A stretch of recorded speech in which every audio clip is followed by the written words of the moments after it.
Hi, welcome to ADI Technical Training. I'm Matthew. In this video we are looking at the HID Signo Express Reader and how you would connect that to a Paxton Net2 controller. Because this particular reader is CIOS, that means we can't use the usual Paxton desktop reader. Instead we have to use the HID OmniKey desktop reader, which is fine, it's a USB reader. Along with that, we will be using the new Essentials tokens, and we're going to be connecting that to the Paxton 682.531 door controller. The Essential tokens are CIOS enabled, which is high security 13.52 frequency tokens. So with that already, what we need to do is install the drivers for the OmniKey, the desktop reader. Just go to the HID website, hidglobal.com, go to support, go to technical support, drivers and downloads, and from there just type in OmniKey, hit return, and we just need to find two pieces of software, two pieces of download. The first one is CCID, which is basically your USB driver, and scroll down a little bit further and we want the EEM. Now EEM is the driver that basically gives the USB device an IP address so you can browse into it with your browser. Once you've installed the software, just click on it and download the software. Once that's installed and ready to go, you can browse into the reader, desktop reader. Its default address is 192.168.6399. Now you only need to make a couple of changes to make it compatible.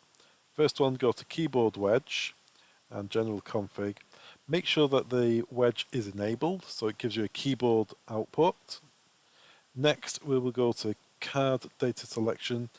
When you get this reader, CSM will be ticked. Untick that and make sure that PAX is enabled. And then we go to Out1 data manipulation and change that to decimals. So that means the output of the card number that's on the card will be outputted into Net2. So we can give that a quick test to see if it's working. I've got Notepad open here. My reader's plugged in and ready to go. So if now on my card, it's printed 164323, and that's the number I want to appear in Net2. So if I present this card to the reader, you can see there it comes through and it's formatted, it's ready to go. So success. Let's close that and let's minimize that. Now we're doing Net2. Let's leave that for the moment. In fact, let's close that so we can change the server later.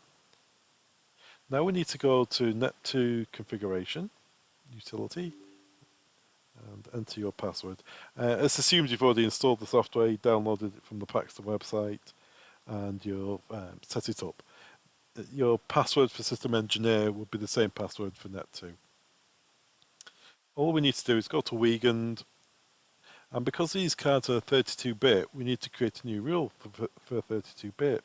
The number of bits standard is 26, so let's change that to 32. And if we have a look at the rules here, you can see that A is the token number. So all we have to do is go here and just press and hold A. And that will populate 32 bits. So that means it's going to be looking for 32 bits of information, 32-bit Wiegand. Let's apply that and restart the server.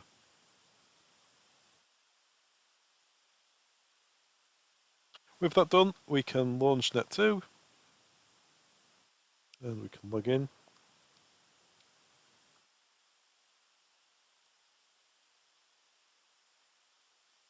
So really all we need to do now is add a new user. So let's go to users, new user, and we'll call this one CIOS card. Access levels, all hours, all doors, and then just put our cursor over token number. So now if I present my card to the desktop reader, you can see it's populated. Let's add that user and close.